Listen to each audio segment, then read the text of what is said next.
Hello friends, welcome to all of you friends. इस video में आज हम लोग करने वाले हैं एमटीएस 2019 की प्रैक्टिस सेट। दोस्तों, इसमें हम मैथ के पूरे 25 क्वेश्चन करेंगे। दोस्तों, जो यह एग्ज़ाम हुआ था 2/8/2019 को हुआ था। दोस्तों, यदि आपको भी आगे एमटीएस का एग्ज़ाम देना है, दोस्तों एमटीएस का एग्ज़ाम इसी मंथ में है, यदि आपको भी देना है तो यह वीडियो आपके लिए बहुत ही आवश्यक हो सकती है। तो चलिए दोस्तों, वीडियो को स्टार्ट करते हैं। दोस्तों, यदि वीडियो अच्छी लगे तो लाइक और शेयर ज़रूर कीजिएगा। यदि चैनल पर नए हैं तो चैनल को सब्सक्राइब भी कर दीजिएगा।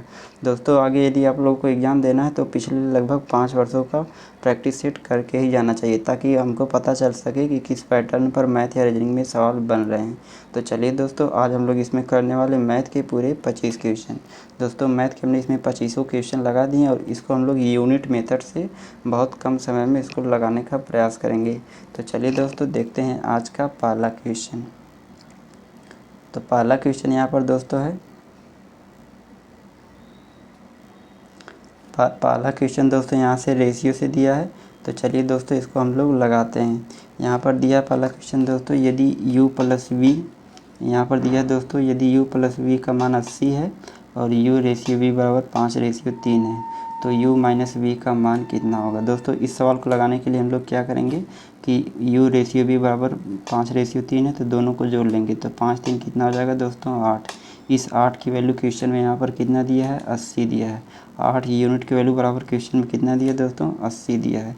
तो एक यूनिट का मान निकालेंगे तो यहाँ से कितना हो जाएगा, 1 यूनिट बराबर 8 हमें 80, 1 यूनिट बराबर 10 हो जाएगा। यहाँ पर हमको निकालना क्या है, u माइनस वी निकालना है। u में से v घटाएंगे, 5 में से 3 घटाएंगे 2 यूनिट, यानी 2 यूनिट का मान हमको निकालना है। तो 1 यूनिट बराबर 10, तो 2 यूनिट बराबर 20। तो यहाँ से हमारा ऑप्शन ये वाला सही हो जाएगा। चलिए दोस्तों, चलते हैं दूसरे क्वेश्चन की तरफ।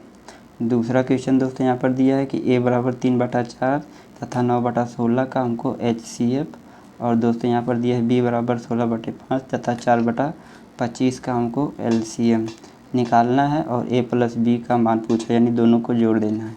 दोस्तों, a का हमको HCF निकालना है और b का हमको LCM निकालना है, और a प्लस b दोनों को जोड़कर मान पूछा है।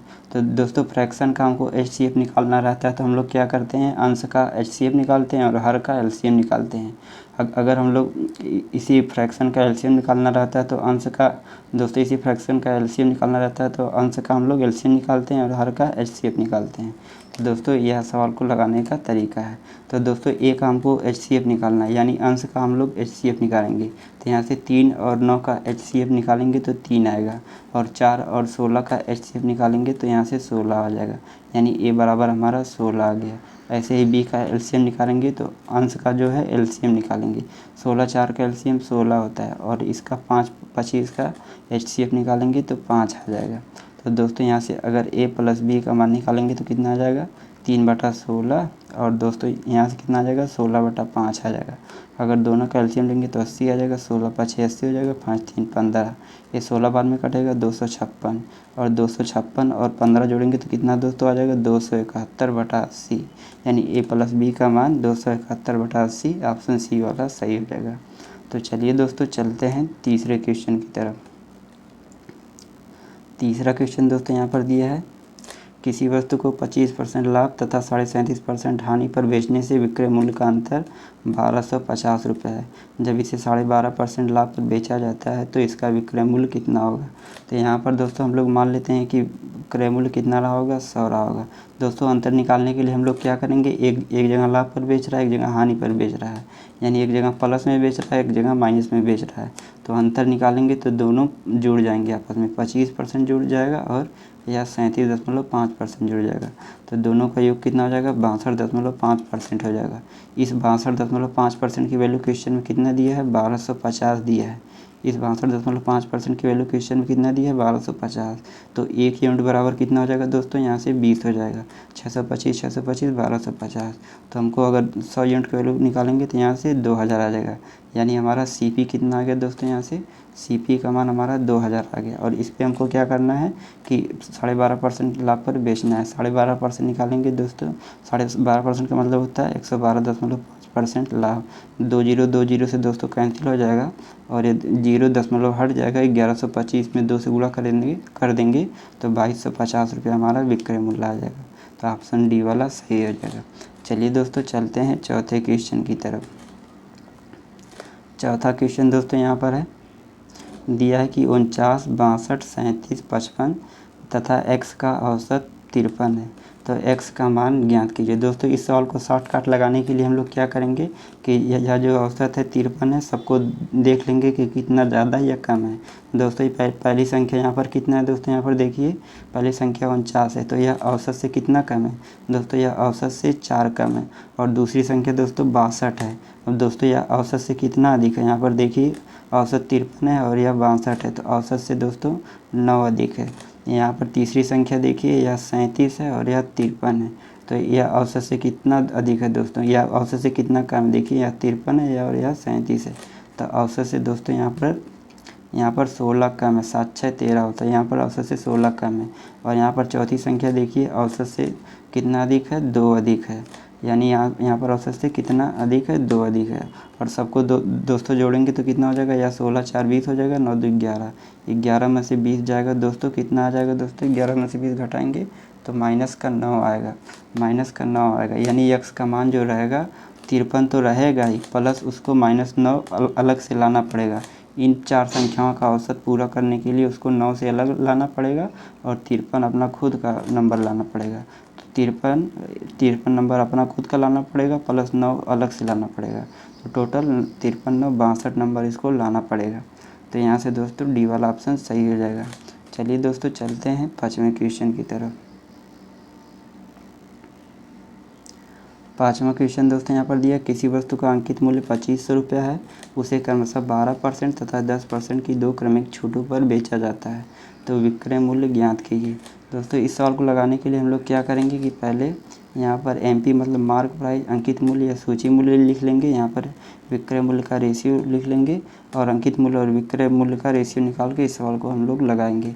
यहाँ पर एक बार 12% की छूट दे रहा है, 12% का मान दोस्तों होता है 3/25, यानी कोई सामान 25 रुपये में है तो 3 रुपया डिस्काउंट पर बेचा जा रहा है, तो बेचा कितने का जा रहा है दोस्तों, 22 रुपये में बेचा जा रहा है। और एक बार और डिस्काउंट दे रहा है 10% का, 10% का मतलब होता है 1/10, 1/10, यानी कोई वस्तु 10 रुपये में है तो 1 रुपये का डिस्काउंट दिया जा रहा है, तो बेचा कितने का जा रहा है दोस्तों, 9 रुपये में बेचा जा रहा है। तो यहाँ से अगर इसको हम सीधे मल्टीप्लाई कर देंगे तो रेशियो आ जाएगा 25 दाम में 250 और 22 नाम में दोस्तों कितना हो जाएगा, 9 दूनी 18, 198 हो जाएगा। और दोस्तों यहाँ से हमको निकालना क्या है, विक्रय मूल्य हमको निकालना है। अब देखिए हमारा अंकित मूल्य और विक्रय मूल्य का रेशियो आ गया और हमको विक्रय मूल्य निकालना है। इस मार्क प्राइस की वैल्यू क्वेश्चन में कितना दिया दोस्तों, 2500 दिया है, यहाँ पर 2500 दिया है, यानी 250 की वैल्यू 2500 दिया है, तो एक यूनिट की वैल्यू बराबर कितना आ जाएगा, 10 आ जाएगा। तो यहाँ से हमको 198 का मान निकालेंगे तो इसमें 10 से गुणा हो जाएगा, यानी 1980 हमारा ऑप्शन सही हो जाएगा डी वाला। चलिए दोस्तों चलते हैं 6वें क्वेश्चन की तरफ। दोस्तों यदि वीडियो अच्छी लग रही हो तो लाइक और शेयर ज़रूर कीजिएगा, यदि चैनल पर नए हैं तो चैनल को सब्सक्राइब भी कर दीजिएगा। चलिए दोस्तों चलते हैं 6वें क्वेश्चन की तरफ। 6वां क्वेश्चन यहाँ पर दोस्तों है महेश का वेतन सुमित के वेतन से 12,000 रुपया अधिक है, यदि महेश तथा सुमित के वेतन का अनुपात 7:4 है, तो सुमित का वेतन कितना है दोस्तों। यहाँ पर हम लोग महेश को M से डिनोट कर लेते हैं और सुमित को S से डिनोट कर लेते हैं। हमको दोस्तों एग्ज़ाम में भी ऐसे ही करना चाहिए, इससे कि हमारा समय बच सकता है। दोस्तों 2-4 सेकंड बचते हम लोग लगभग 2-4 मिनट बचा लेंगे तो बहुत हो जाएगा दोस्तों, उतने में हम 5-6 क्वेश्चन कर सकते हैं अगर आसान रहेगा तो। चलिए दोस्तों इस सवाल को हम लोग लगाते हैं। महेश और सुमित हमने लिख लिया और यहाँ पर महेश और सुमित के वेतन का अनुपात 7:4 दिया है और दोस्तों बोल रहा है कि महेश का वेतन सुमित के वेतन से 12,000 रुपया अधिक है, तो यहाँ से दोस्तों कितना अधिक है, देखिए यह 4 है सुमित का वेतन, महेश का वेतन 7 है, तो यह इससे 3 रुपया अधिक है। इस 3 यूनिट का वैल्यू कितना दिया दोस्तों, क्वेश्चन में 12,000 दिया है, क्वेश्चन में 12,000 दिया है, तो 1 यूनिट की वैल्यू बराबर कितना हो जाएगा दोस्तों, यहाँ से 4,000 हो जाएगा, 1 यूनिट की वैल्यू बराबर 4,000 हो जाएगा। तो सुमित का वेतन कितना है दोस्तों, सुमित का वेतन 4 यूनिट है, तो एक यूनिट बराबर 4,000, तो 4 यूनिट बराबर कितना आ जाएगा दोस्तों, 16,000 आ जाएगा। यहाँ से 16,000 हमारा आंसर आ जाएगा। तो चलिए दोस्तों देखते हैं कौन सा ऑप्शन सही होता है। ऑप्शन ए वाला दोस्तों सही हो जाएगा, 16,000। चलिए दोस्तों चलते हैं 7वें क्वेश्चन, तो स्टार्ट करते हैं 7वां क्वेश्चन। 7वां क्वेश्चन दोस्तों बोर्ड मैथ से आधारित है। इसमें सबसे पहले दोस्तों क्या करते हैं कि सबसे पहले हम लोग छोटा कोष्टक सॉल्व करते हैं, उसके बाद मझला कोष्टक सॉल्व करते हैं, उसके बाद बड़ा कोष्टक सॉल्व करते हैं। तो चलिए हम लोग इसको सॉल्व करते हैं। तो यहाँ से दोस्तों कितना दिया है, 7/3 दिया है तो 7/3 हो जाएगा। और दोस्तों यहाँ पर माइनस है तो माइनस लगा देंगे। और यहाँ पर दिया है 3 का 7/4 यानी 7 का 21 दोस्तों 21/4 हो जाएगा। यहाँ पर हम लोग क्या दे देंगे, भाग का निशान दे देंगे और यहाँ पर मजला कोष्ठक। इसको सॉल्व करेंगे तो 2/5 है तो 2/5 हो जाएगा। बीच में गुणा का निशान है दोस्तों, यहाँ पर 25/8 हो जाएगा। यहाँ पे 25/8 हो जाएगा। और यहाँ पर दोस्तों भाग का निशान और 5 में 2 से भाग देंगे तो 5/2 दोस्तों हो जाएगा। यहाँ पर मतलब कोष्ठक बंद हो जाएगा। फिर दोस्तों ऐसे कर देंगे।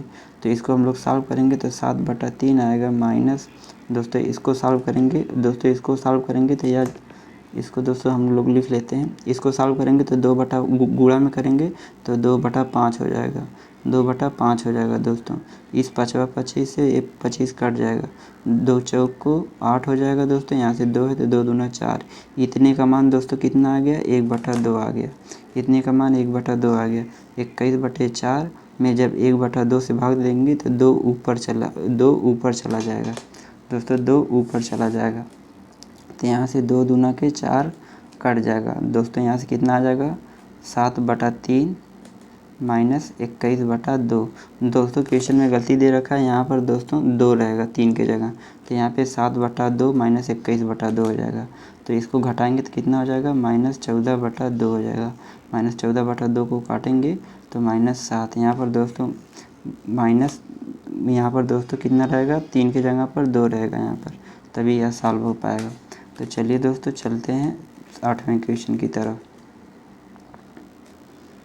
चलिए दोस्तों चलते हैं 8वें क्वेश्चन की तरफ। 8वां क्वेश्चन दोस्तों दिया है, यहाँ पर दिया है कि डेट मंथ के रूप में लिखित वर्ष 2019 की माध्यिका तिथि हमको निकालना है, यानी हमको मीडियन डेट दोस्तों निकालना है।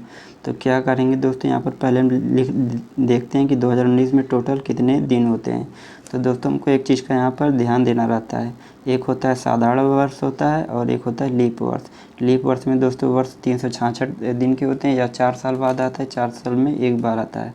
और जो साधारण वर्ष होता है उसमें वर्ष 365 दिन के होते हैं। अब दोस्तों इसको हमको चेक करने के लिए लीप वर्ष है या जनरल ईयर, क्या करते हैं लास्ट के 2 अंक में 4 से भाग दे देते हैं। यदि भाग पूरी कट जाएगी तो यह लीप वर्ष होगा, यानी वर्ष 366 दिन का होगा। यदि नहीं कटेगी तो यह साधारण वर्ष होगा। दोस्तों 19 यहाँ पर 4 से नहीं कट रहा है, यानी यह साधारण वर्ष है। इसमें जो वर्ष होंगे 365 दिन के वर्ष होंगे। दोस्तों मीडियन डेट निकालने के लिए इसमें 1 जोड़ देंगे और 2 से भाग दे देंगे तो यहाँ पर आ जाएगा 183 दिन। तो यहाँ पर यानी हमको 183वें दिन कौन सी डेट होगी यह हमको निकालेंगे तो आराम से पता चल जाएगा। दोस्तों इसको निकालने के लिए इसमें जनवरी दोस्तों 31 से स्टार्ट होती है, फरवरी 28, मार्च 31। दोस्तों ऐसे करेंगे तो जो 181वां दिन होगा, 121वां दिन दोस्तों 30 जून होगा, यानी 121वें दिन की डेट जो रहेगी 30 जून होगी। और दोस्तों यहाँ पर 2 दिन और शेष बच रहा है, 181, 2, 83। तो 30 जून के बाद दोस्तों जुलाई आता है, यानी 1 जुलाई, 2 जुलाई, यानी 2 जुलाई 7वां महीना होता है। 2 जुलाई 7वां महीना हमारा आंसर आ जाएगा 2019 दोस्तों। यहाँ पर अगर हम लोग वर्ष का नाम लिखेंगे तो यहाँ से हमारा क्वेश्चन सी वाला सही हो जाएगा, सी वाला। चलिए दोस्तों चलते हैं 9वें क्वेश्चन की तरफ। 9वां क्वेश्चन दिया दोस्तों, एक कार 6 मिनट में 300 मीटर की दूरी तय कर सकता है, औसत गति किलोमीटर प्रति घंटा में ज्ञात कीजिए। दोस्तों यहाँ पे हम लोग चाल बराबर क्या होता है, दूरी बटा समय। दोस्तों स्पीड बराबर डिस्टेंस अपॉन टाइम होता है, डिस्टेंस अपॉन टाइम। स्पीड निकालेंगे दोस्तों, यहाँ से कितना डिस्टेंस 300 मीटर दिया है और टाइम 6 दिया, तो दोस्तों यहाँ से कितना आ जाएगा 50 मीटर प्रति मिनट। इसको किलोमीटर प्रति घंटा में बदलने के लिए क्या करते हैं, 3/50 से गुणा करते हैं। यह दोस्तों फार्मूला होता है, यहाँ से कैंसिल कर देंगे तो 3 किलोमीटर प्रति घंटा कार की औसत चाल आ जाएगी। ऑप्शन बी वाला सही हो जाएगा। चलिए दोस्तों चलते हैं 10वें क्वेश्चन की तरफ। 10वां क्वेश्चन दोस्तों यहाँ पर दिया गया है, एक व्यक्ति अपने वेतन का, दोस्तों 10वां क्वेश्चन दिया गया है, एक व्यक्ति अपने वेतन का 10% भोजन पर खर्च करता है, वह शेष भाग का 20% ईंधन पर खर्च करता है। यदि उसके पास 4680 रुपया शेष बचे हैं तो उसका वेतन कितना है। दोस्तों इस सवाल को लगाने के लिए हम लोग क्या करते हैं कि कि टोटल वेतन में से कितना रुपया खर्च कर दिया है, जो रिमेनिंग बचा है उसका रेशियो लिख लेते हैं। यहाँ पर दोस्तों इनकम लिख लेंगे और यहाँ पर सेविंग लिख लेंगे तो कि कितना रुपया बचा रहा है। तो दोस्तों अगर 10% भोजन पर खर्च कर रहा है, 10% का मतलब होता है 1/10, यानी यदि उसकी इनकम 10 रुपया है तो 1 रुपया खर्च कर दे रहा है और बचा कितना रहा है दोस्तों, 9 रुपया बचा रहा है। और फिर दोस्तों दूसरी कंडीशन है और शेष भाग का 20% ईंधन पर खर्च कर रहा है। 20% का मतलब होता है 1/5, यदि उसकी इनकम 5 है तो 1 रुपया खर्च कर दे रहा है तो बचा कितना रहा है दोस्तों, 4 बचा रहा है। तो यहाँ से सीधे सीधे मल्टीप्लाई कर देंगे, 10 पचे 50, 9 चौक को 36, 10 पचे 50, 9 चौक को 36। दोस्तों यहाँ पर दिया है उसके पास अभी भी 4680 रुपया बचा है। दोस्तों उसके पास बचा कितना है, यहाँ पर 36 बचा है, 36 यूनिट बचा है। इस 36 यूनिट के वैल्यू बराबर 4680 दिया है। तो इसको काटेंगे, अगर इसको काटेंगे 36 से करना 36 होता है, 10 बच जाएगा, 36 तिहाई 108 हो जाएगा। तो यानी एक यूनिट की वैल्यू 130 आ गया। तो हमको इनकम निकालना है। इनकम कितना है, 13 पचे 65, इसमें इनकम कितना है 50 यूनिट। तो 130 से गुणा कर देंगे तो 6500 इनकम आ जाएगी। तो ऑप्शन दोस्तों सी वाला सही हो जाएगा। चलिए दोस्तों चलते हैं 11वें क्वेश्चन की तरफ। दोस्तों यदि वीडियो अच्छी लग रही हो तो वीडियो को लाइक और शेयर ज़रूर कीजिएगा। यदि चैनल पर नए हैं तो चैनल को सब्सक्राइब भी कर दीजिएगा। चलिए दोस्तों चलते हैं 11वें क्वेश्चन की तरफ। चतुर्भुज, दोस्तों यहाँ पर समचतुर्भुज है, यहाँ भी हमको करेक्शन करना है। यहाँ पर समचतुर्भुज है, एक समचतुर्भुज का परिमाप 20 सेंटीमीटर है, इसके एक विकर्ण की लंबाई 6 सेंटीमीटर है। तो दूसरे विकर्ण की लंबाई कितनी है। दोस्तों समचतुर्भुज की कुछ कंडीशन होती हैं। दोस्तों समचतुर्भुज की जो प्रत्येक भुजा होती है आपस में बराबर होती है, यानी समचतुर्भुज एक प्रकार का वर्ग ही होता है। और दोस्तों इसके विकर्ण जो होते हैं एक दूसरे को समद्विभाजित करते हैं और 90 डिग्री पर करते हैं। समचतुर्भुज के विकर्ण एक दूसरे को 90 डिग्री पर समद्विभाजित करते हैं। दोस्तों यहाँ पर उसके एक विकर्ण की लंबाई 6 सेंटीमीटर दिया है। यहाँ पर हम देखते हैं एक विकर्ण की लंबाई 6 सेंटीमीटर, तो 3 सेंटीमीटर हो जाएगा। और परिमाप 20 सेंटीमीटर है। परिमाप दोस्तों 20 सेंटीमीटर है, अगर उसमें 4 से भाग दे देंगे तो भुजा की लंबाई आ जाएगी, यानी भुजा की लंबाई 5 सेंटीमीटर हो जाएगी। दोस्तों 3 4 5 888 होता है, 3 4 5 888 होता है। दोस्तों इसकी इतने की लंबाई कितना होगी दोस्तों, इतने की लंबाई हमारी 4 सेंटीमीटर हो गई, यानी 4 सेंटीमीटर यह भी रहा होगा। तो दूसरे विकर्ण की लंबाई 4 सेंटीमीटर प्लस 4 सेंटीमीटर 8 सेंटीमीटर हो जाएगा। चलिए दोस्तों चलते हैं 12वें क्वेश्चन की तरफ। 12वां क्वेश्चन दोस्तों दिया, शांत जल में एक नाव की चाल 8 किलोमीटर प्रति घंटा है। शांत जल में एक नाव की चाल 8 किलोमीटर प्रति घंटा है। यदि धारा की गति 2 किलोमीटर प्रति घंटा है तो धारा के प्रतिकूल जाते हुए 2 घंटों में नाव कितना दूरी तय करेगी। तो दोस्तों धारा की प्रतिकूल चाल कितना हो जाएगी, 8 किलोमीटर नाव की चाल है और 2 किलोमीटर धारा की चाल है। तो नाव में से धारा की चाल घटा देंगे तो 6 किलोमीटर प्रति घंटा दोस्तों धारा की विपरीत चाल हो जाएगी। और उसको दोस्तों 2 घंटा में कितना दूरी जाएगी, 1 घंटे में 6 किलोमीटर जा रही है तो 2 घंटे में कितना जाएगी दोस्तों, 12 किलोमीटर। तो यहाँ से 12 किलोमीटर आंसर डी वाला सही हो जाएगा।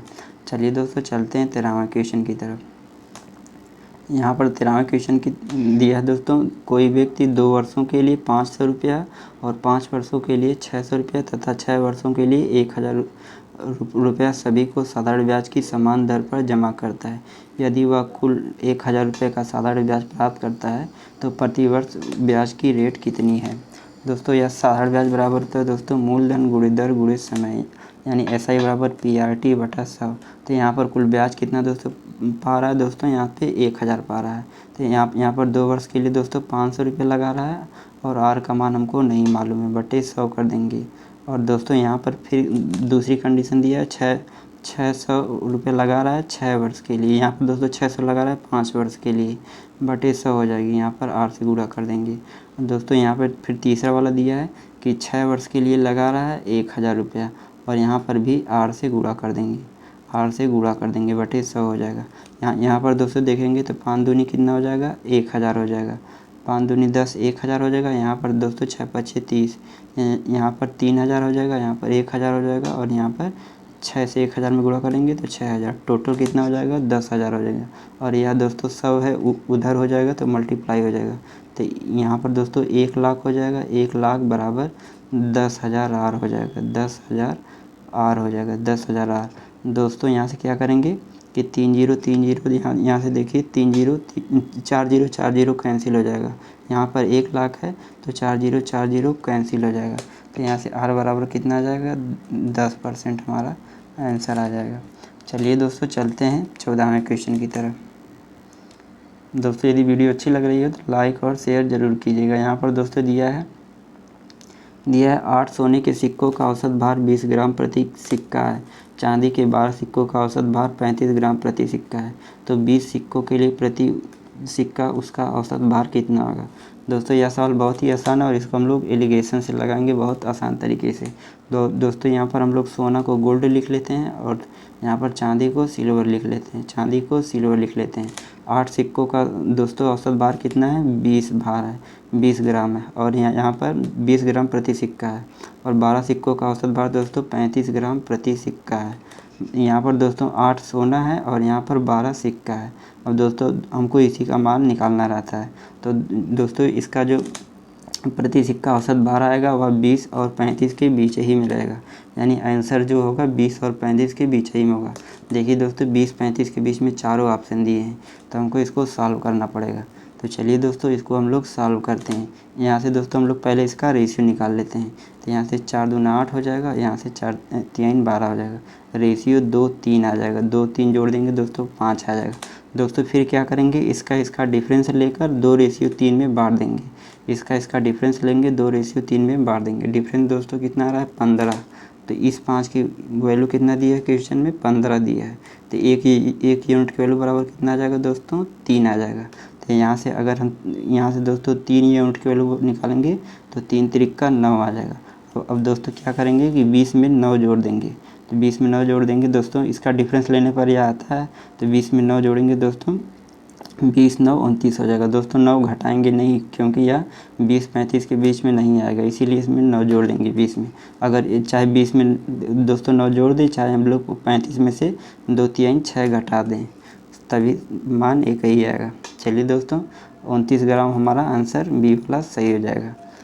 चलिए दोस्तों चलते हैं 15वें क्वेश्चन की तरफ। 15वां क्वेश्चन दोस्तों दिया है किसी वस्तु को 15% लाभ पर 1725 रुपये में बेचा जाता है। यदि 15% की हानि पर बेचा जाता है तो विक्रय मूल्य कितना होता है। तो दोस्तों जब 1725 रुपये में बेचा जा रहा है तो 15% का लाभ हो रहा है, यानी 15% का मतलब होता है 3/20। 15% का मतलब 3/20, यानी 20 का वस्तु खरीदा है तो उस पर 3 रुपये का लाभ हो रहा है, तो 23 को बेच देगा। सीपी निकालने के लिए हम दोस्तों क्या करेंगे 20 से गुणा कर देंगे। इतना हमारा क्रय मूल्य आ गया दोस्तों, इतना हमारा क्रय मूल्य आ गया। बोला कि इस पर 15% की हानि पर बेचना है तो कितनी बेचा जाएगा। फिर से 15% लॉस अब इस बार बेच रहा है, तो यदि 20 का ख़रीदा है तो 3 रुपये का लॉस हो रहा है उसको।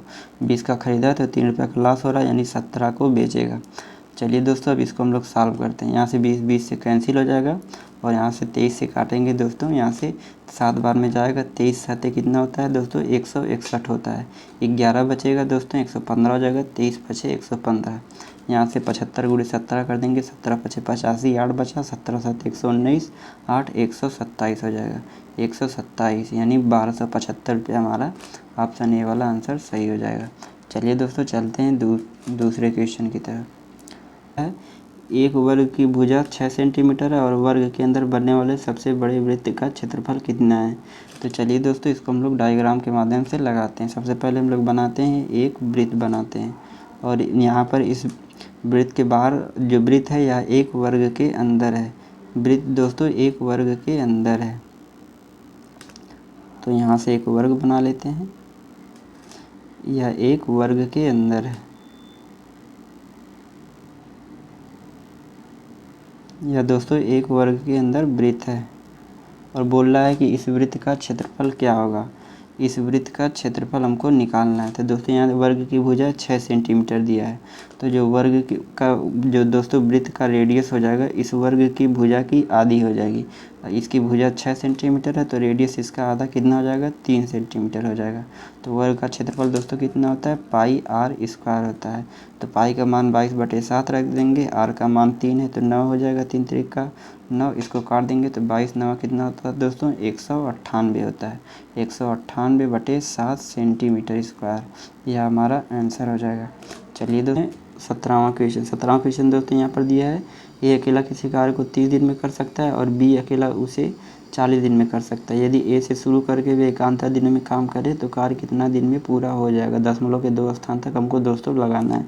तो सबसे पहले हम क्या करेंगे, ए दोस्तों यहाँ पर 30 दिन में कार्य कर ले रहा है और बी 40 दिन में कार्य कर ले रहा है। दोनों का एलसीएम लेंगे दोस्तों, एलसीएम कितना आ जाएगा, 120 आ जाएगा। यानी हमको टोटल कार्य 120 करना है। और दोस्तों 120 में 30 से भाग देंगे तो ए की कार्य क्षमता आ जाएगी, 30 चौक को 20। 120 में 40 से भाग दे देंगे तो बी की कार्य क्षमता हो जाएगी, 40 3 20, 40 3 120 हो जाएगा। दोस्तों यहाँ से एक दिन में 4 काम करता है और बी एक दिन में 3 कार्य करता है। दोस्तों ए सबसे पहले स्टार्ट करता है, ए पहले दिन आता है, 4 कार्य करता है और चला जाता है। फिर दूसरे दिन बी आता है और 3 कार्य करता है और चला जाता है। टोटल दोस्तों 2 दिन हो गए। 2 दिन में कितना कार्य हुआ दोस्तों, यहाँ पर 2 दिन में यहाँ पर 2 दिन में 7 कार्य हो चुके हैं। हमको कितना कार्य करना है, टोटल 120 कार्य करना है। तो इसमें 17 से हम लोग मल्टीप्लाई कर लेते हैं, तो 17 सते 119, यानी 119 कार्य करने में यहाँ पर भी 17 से गुणा हो जाएगा। 119 कार्य करने में 34 दिन लगेगा। दोस्तों अभी भी एक कार्य बचा हुआ है, हमको टोटल कार्य कितना करना है, 120 काम करना है। तो 35वें दिन दोस्तों कौन काम करने आएगा, दोस्तों 35वें दिन काम करने आएगा ए। दोस्तों 20वें दिन में ए काम कर रहा है, ए पहले दिन आएगा, तीसरे दिन आएगा, 5वें दिन आएगा, 7वें दिन, ऐसे ही जो 35 है विषम संख्या है तो ए काम करने आएगा। अब दोस्तों देखिए एक दिन में कितना काम करेगा, 4 काम करेगा। एक दिन में कितना 4 काम करेगा, 4 काम करेगा। उसको काम कितना करना है, 1 काम करना है। तो 4 नीचे लिख लेंगे, 1 ऊपर लिख लेंगे। तो इसको अगर कैंसिल करेंगे तो 34.25 हमारा आंसर आ जाएगा। तो इस क्वेश्चन का ऑप्शन ए वाला सही हो जाएगा। चलिए दोस्तों चलते हैं 18वें क्वेश्चन की तरफ। दोस्तों यदि वीडियो अच्छी लग रही है तो लाइक और शेयर जरूर कीजिएगा। 18वां क्वेश्चन दिया दोस्तों, यदि कोई राशि चक्रवृद्धि ब्याज की समान दर से 2 वर्ष बाद 4000 रुपया तथा 4 वर्ष बाद 6000 रुपया हो जाती है तो राशि कितनी है। तो दोस्तों हम लोग मान लेते हैं कि राशि कितनी है, एक्स है। दोस्तों राशि हम लोग मान लेते हैं कि एक्स है। तो 2 वर्ष का ब्याज कितना हो जा रहा है, 4000 हो जा रहा है। एक्स पर 2000 का ब्याज 4000 हो जा रहा है। फार्मूला कितना होता है दोस्तों, ए बराबर टी 1 + r बटे 100 पावर n होता है। 1 + r बटे 100 पावर n हो जाएगा। n का मान दोस्तों यहाँ से 2 हो गया, यहाँ से हमारा यह समीकरण 1 हो गया, यहाँ से हमारा समीकरण 1 हो गया। दोस्तों इस x को इधर लाएंगे तो 4000 बटा x हो जाएगा, 4000 बटा x हो जाएगा। फिर दूसरी कंडीशन दोस्तों यहाँ पर दिया है कि 4000 रुपये तथा 4 वर्ष पश्चात 6000 रुपया हो जाती है। दोस्तों इस 4000 रुपये पर दोस्तों क्या लग रहा है, हमारा ब्याज लग रहा है। इस 4000 रुपये पर ब्याज लग रहा है और यह 6000 रुपया हमको मिश्रधन प्राप्त हो रहा है। 4000 पर ब्याज लग रहा है और 6000 रुपया मिश्रधन प्राप्त हो जा रहा है। कोष्टक में कितना कर देंगे, 1 + r बटे 100 पावर 2 हो जाएगा। दोस्तों इसको अगर हम लोग कैंसिल कर देंगे तो 3 0 3 0, यहाँ से कितना आ जाएगा, 3/2 आ जाएगा, 3/2 आ जाएगा। दोस्तों यहाँ पर समीकरण 1 और समीकरण 2 से तुलना कर देंगे तो यहाँ से देखिए दोस्तों 4000 हो जाएगा, 4000 बटे x बराबर 3/2। तो x बराबर कितना आ जाएगा दोस्तों, x बराबर हमारा यहाँ से आ जाएगा 8000 बटा 3, 8000 बटा 3। तो इसको काटेंगे तो 3 दूना 6 आ जाएगा, 2 बचेगा, 3 छक 18, 3 छक 18। तो यहाँ से 226 तो 66.66 हमारा आंसर बी वाला सही हो जाएगा। चलिए दोस्तों चलते हैं 19वें क्वेश्चन की तरफ। 19वां क्वेश्चन भी दोस्तों बोर्ड मैथ से आधारित दिया है। यहाँ पर दिया है 3/4 का। दोस्तों इसको हम लोग सॉल्व करते हैं, तो यहाँ से 3/4 लिख लेंगे। तो फिर दोस्तों इसको सॉल्व करेंगे तो 1/3 में 1/2 से भाग दे देंगे तो 2/3 हो जाएगा, या ऊपर चला जाएगा। और दोस्तों यहाँ पर मल्टीप्लाई का चिन्ह लगा लेते हैं। यहाँ से दोस्तों कितना हो जाएगा, 5 दूनी 10 में से 2 जाएगा, 8/5 हो जाएगा, 8/5 गुणे 3/2 हो जाएगा, प्लस 2/3 दोस्तों यहाँ पर है, उसको ऐसे ही कॉपी कर लेंगे। दोस्तों यहाँ से काटेंगे तो 2 चौक को 8 हो जाएगा, और यहाँ से काटेंगे तो 2 दूना 4 हो जाएगा, 3 3 से कैंसिल हो जाएगा। तो यहाँ पे 1/2 बचा, इसमें कितना बच जाएगा दोस्तों, 4 3 12/5 बच जाएगा, और यहाँ पर दोस्तों 2/3 बच जाएगा। सबका अगर हम लोग एलसीएम लेंगे, यहाँ पर सबका एलसीएम लेंगे तो 5 3 15 दूनी 30 एलसीएम आ जाएगा, और 30 में 2 से भाग दे देंगे तो यहाँ पर 15 1 9 15 हो जाएगा, 5 6 30 हो जाएगा, और 12 6 यहाँ से 72 हो जाएगा। यहाँ से 5 6 30, 12 6 72, यहाँ से 3 10 में 30 हो जाएगा दोस्तों, यहाँ पे 20 हो जाएगा। अब दोस्तों इसको हम लोग यहाँ पर देख लेते हैं। दोस्तों इसको जोड़ेंगे कितना आ जाएगा, 72 20 92, और 92 में जोड़ेंगे तो यह 107 आ जाएगा दोस्तों। यहाँ पर दोस्तों 107/3 30 आ जाएगा, 107/30, यानी ऑप्शन ए वाला सही हो जाएगा। चलिए दोस्तों चलते हैं 20वें क्वेश्चन की तरफ।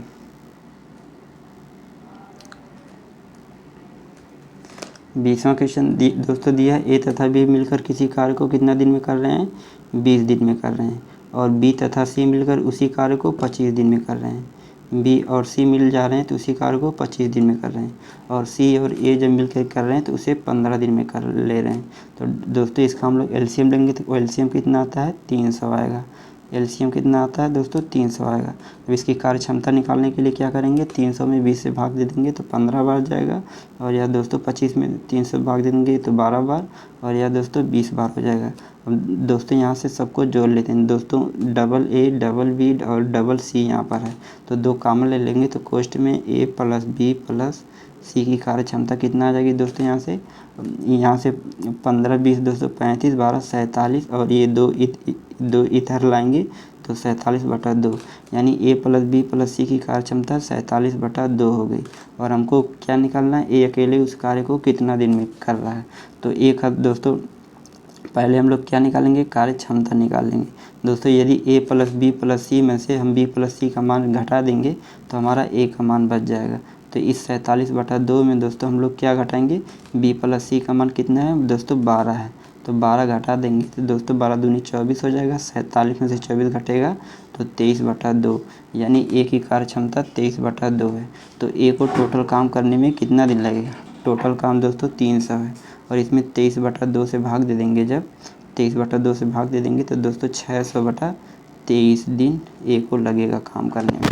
तो यहाँ दोस्तों बी वाला ऑप्शन सही है। क्वेश्चन की तरफ 21वां क्वेश्चन दोस्तों यहाँ पर दिया है, किसी घनाभ की लंबाई और ऊंचाई क्रमशः 15 सेंटी, लंबाई चौड़ाई ऊंचाई 15 12 और यहाँ पर दोस्तों 11 सेंटीमीटर है। लंबाई को 6 से 2/3% घटा दिया जाता है और चौड़ाई को 8 से 1/3% बढ़ा दिया जाता है, जबकि ऊंचाई को अपरिवर्तित रखा जाता है। तो दोस्तों यहाँ पर दिया है, घनाभ के 4 पार्श्व पृष्ठ के कुल क्षेत्रफल में कितना परिवर्तन होगा। तो दोस्तों चलिए इसको हम लोग लगाते हैं। तो पार्श्व पृष्ठ का क्षेत्रफल होता है चारों दीवारों का क्षेत्रफल का फार्मूला होता है 2h कोष्ठ में l प्लस b होता है। तो 2h का मान रखेंगे 2 × 11 हो जाएगा, l प्लस b 15 12 कितना हो जाएगा, 27 हो जाएगा, और 27 हो जाएगा। अब यहाँ से 11 × 2 कितना हो जाएगा, 22 × 27 दोस्तों, यहाँ से 27 दूनी 54 594 हो जाएगा, हमारा 594 हो जाएगा दोस्तों। पहले इसका क्षेत्रफल 594 रहा होगा। अब दोस्तों नया वाला क्षेत्रफल निकालते हैं। नया वाला क्षेत्रफल में दोस्तों लंबाई में 6 सही 2/3% की कमी की जाती है। 15 का 6 सही 2/3% हम लोग कमी करेंगे, कितना 6 सही 2/3% कमी करेंगे तो यह दोस्तों 14 आ जाएगा। और बोल रहा है कि और चौड़ाई को 8 सही 1/3% बढ़ाया जाता है। 12 में दोस्तों 8 सही 1/3% बढ़ाएंगे तो यहाँ से 13 हो जाएगा दोस्तों। इसका हम लोग पीछे बता दिए कि कैसे घटाया बढ़ा जाता है, घटाएंगे बढ़ाएंगे दोस्तों 14 और 13 आ जाएगा। और ऊंचाई दोस्तों हाइट जो है 11 ही है। तो फार्मूला दोस्तों यहाँ से क्या हो जाएगा, फार्मूला दोस्तों क्या हो जाएगा, 11 कोष्ठ में यहाँ से 2 से गुणा हो जाएगा और 14 + 13, यानी 14 13 27 में 22 से गुणा कर देंगे तो फिर से दोस्तों 594 हो जाएगा। यानी पहले भी उसका क्षेत्रफल 594 था और अब भी 594 है, यानी उसके क्षेत्रफल में कोई परिवर्तन नहीं होगा। तो ऑप्शन सी वाला सही हो जाएगा। चलिए दोस्तों चलते हैं 22वें क्वेश्चन की तरफ।